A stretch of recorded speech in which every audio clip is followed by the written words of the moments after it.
Hi all.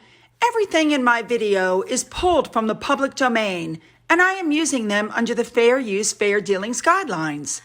Everything I say is my own opinion. You should look into this information for yourselves, but I'm pretty sure I'm right. Okay, you guys. I need a drink after that.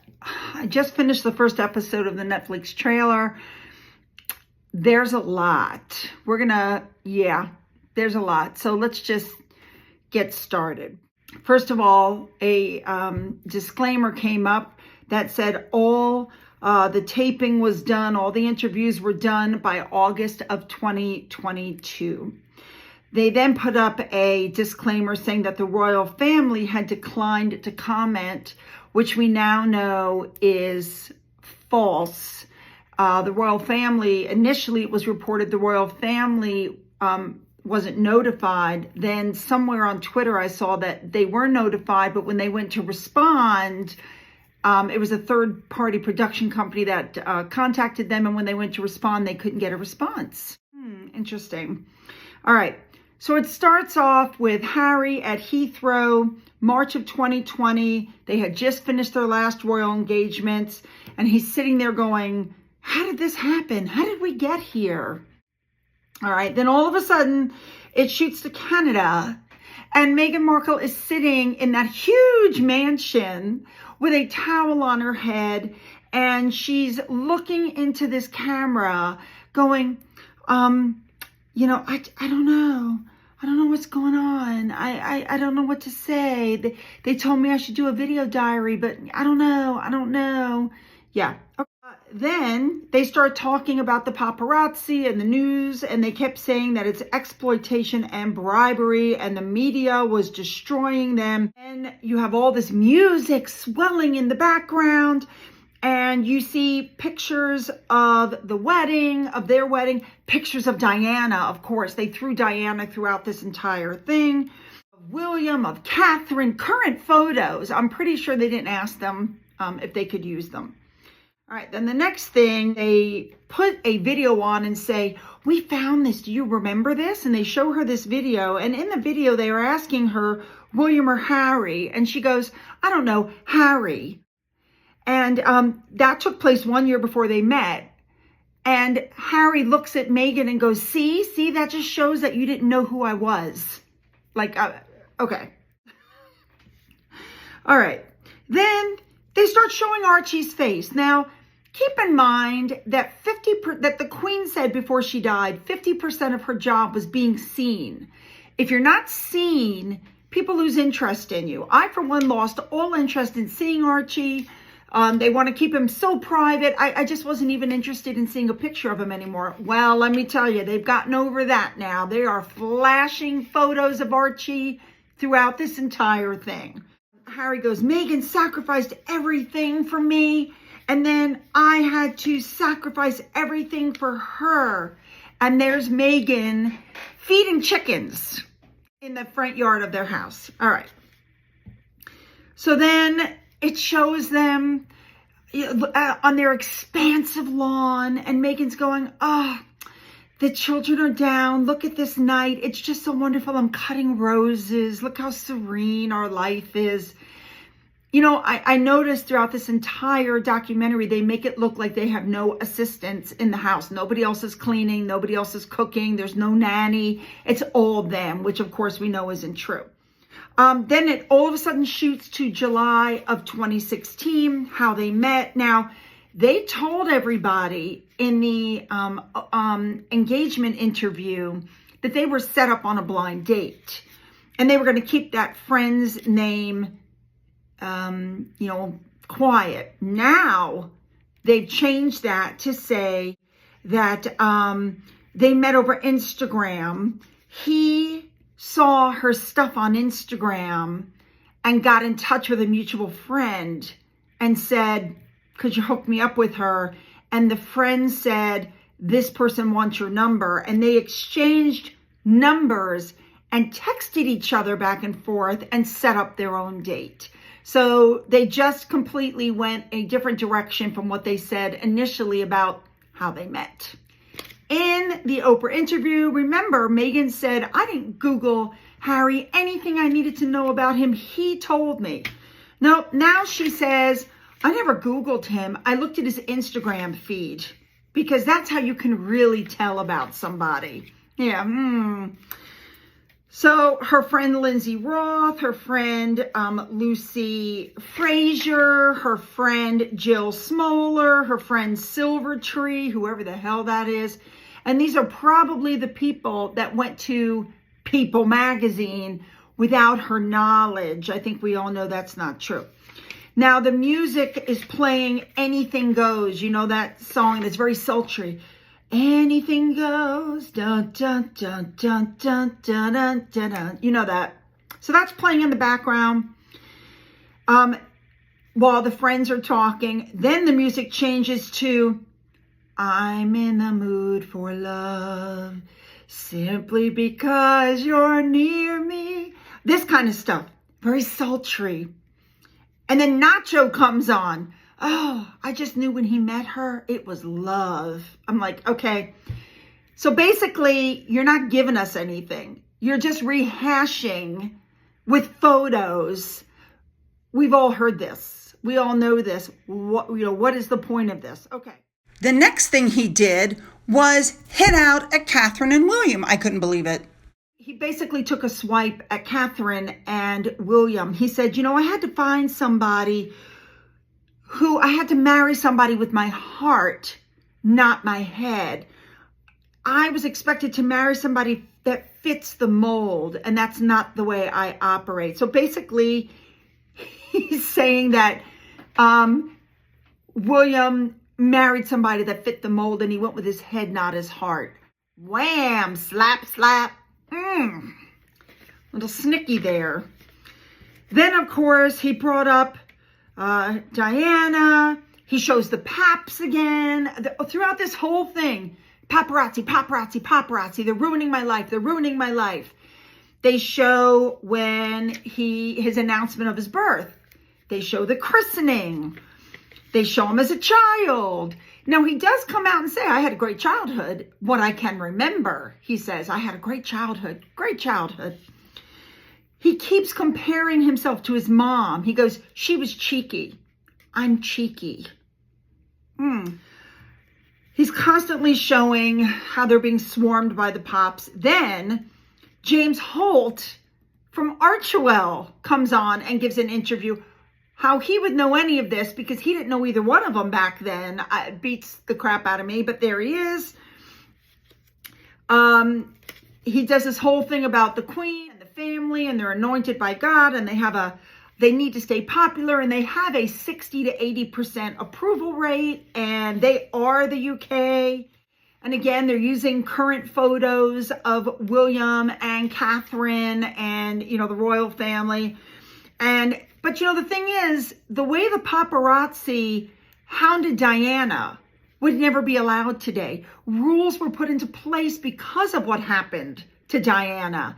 But Harry makes it sound like there's been no changes made, which is completely inaccurate. Then he talks about the Martin Bashir interview, and they put up clips from the Martin Bashir interview. Now, remember, there was a mention that BBC said they were never going to air it again. They were never going to show parts of it again. And then boom, there it is. Big segments of it in the interview. And Harry says, soon as my mother was separated from Dad, the harassment went through the roof. But he forgets to mention that she got rid of her own security. They didn't pull the security from her. She got rid of the security. But he leaves that out. Again, a lie by omission, in my opinion. Now, we all know that it's very odd that Meghan calls Harry H. She always says H, or my now husband. She doesn't just say Harry. His name is Harry. When they separate, it'll be my then husband. H, my then husband. But whatever. So I think in order to mitigate this, they've got Harry on there calling her M. Something that nobody's ever heard and that nobody will probably ever hear again, because he doesn't call her that. He's just trying to lessen the fact that everybody's noticed that she doesn't call him by his name. Then you've got music and pics of them, and oh my gosh.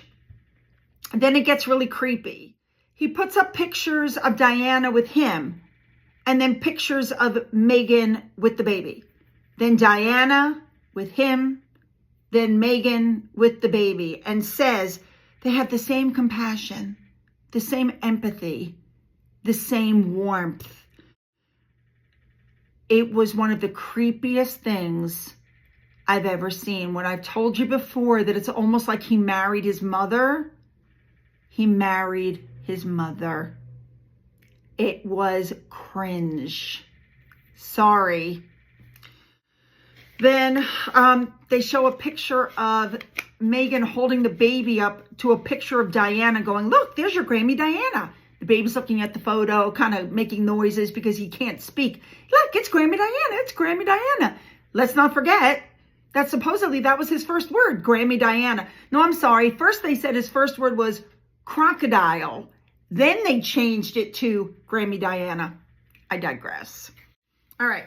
Then they go back to Diana and her death. And he goes, it's the paparazzi. They hounded her trying to get pictures. And he completely negates the fact that, number one, she didn't have her own security. Number two, she wasn't wearing a seatbelt. Number three, the driver of the car was intoxicated. He leaves all that out. He lays her death strictly at the paparazzi. Then Nikki, one of his childhood friends, brings up the funeral march. Poor Harry had to walk behind that coffin. And Harry goes, you know, I had to have two faces. I had to mourn here, but go out and meet the crowds there. Okay, I'll grant him that. He did. He absolutely did. And he did it well. I could see where that would be upsetting. I'm going to give him that because that I agree with. And then the stories start coming out about his drinking and his drug use. And he goes, I'm not denying, this is what he said, I'm quoting, I'm not denying the stories were false, but it's the media's fault for rehashing it. And I'm like, so if you have a drink problem, you have a drunk problem, you're fighting early in the morning coming out of bars, and you're blaming the paparazzi for that. Where's your, I take responsibility for my actions? I didn't see any of that. Okay. So then he says, I'm trying to balance the whole experience of being a young boy and dealing with the loss of my mom with no support. No support? Your dad was there for you every minute. Your dad took you to Africa to try to help you. Because from that point on, the whole thing is how much, after his father took him there, how much I love Botswana. And I met wonderful people in Botswana. And I have met a second family in Botswana. And I'm still in touch with these people in Botswana.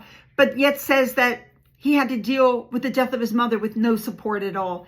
That's an out and out lie. That's another slap, slap, slap to the royal family and untrue. Sorry. Then Harry says, you know, Meghan had this great idea. We shouldn't be separated for longer than 2 weeks at a time. And a blind item came out. Apparently, Meghan only wanted to fly first class. And Harry was spending ridiculous amounts of money to appease her. Very interesting. It goes back to Toronto of 2016. And Meghan was invited to Botswana. And she's like, I'm going to be in a tent with him in the bush. There's no bathrooms. There's no mirrors. We're either going to like each other or we're not. Oh, give me a break. You were going to like him no matter what. Are you kidding? Oh, she goes, and then we found out the story was going to break. And I'm not familiar with the paparazzi. Again, flat out lie from the previous articles that she was dialing the paps. She was asking them to put her in the news. She was always trying to get in the papers. So she told yet another lie. Then the story came out, you know, we were found out and they're going to release the information that, you know, we're dating. So let's go out and have one final blowout. Okay, so they go to a Halloween party and they invite Jack and Eugenie. And she was friends with Eugenie before she ever met Harry. So don't tell me she didn't know about the royal family. That's just another lie. Now, this particular episode then ended with the music, "You're all I need to get by. You're all I need to get by." And I'm just sitting here at this point. I looked up at my husband. I'm not kidding. And I said, "Get me a drink." Because there was nothing in this first episode. It was crap. There were verifiable lies in it. And he took multiple swipes at his family. Please tell me how this differs from the Oprah interview. It doesn't. And I'm feeling ill and I need a drink. Okay? That's the first episode. Don't click it. It's ridiculous. And Netflix deserves what's happening to their ratings and their loss of subscribers with this train wreck. I'm going to need a drink before I watch the second episode. I'm not kidding. All right, you guys. So that is my take on Netflix episode 1. Tomorrow, you will have episode 2. Well, no, actually, I take that back. Tomorrow is my Patreon day. You know what? I might just do it anyway. If you don't get it, I won't commit. But if you don't get it tomorrow, you'll get it Monday, and then you'll get episode 3 on Tuesday. All right? I'm going to try to keep up. I really need to go now and have a drink. Like, I'm not kidding. Hit the subscribe button and the bell. Don't forget to go up into the description box and make sure you click on those links for Twitter, Getter, and Rumble in case something happens to my YouTube account so that you can follow me. Don't forget to leave those comments below. If you've donated money through my coffee fund and through the thanks button, thank you so much. And as always, you guys have a great day.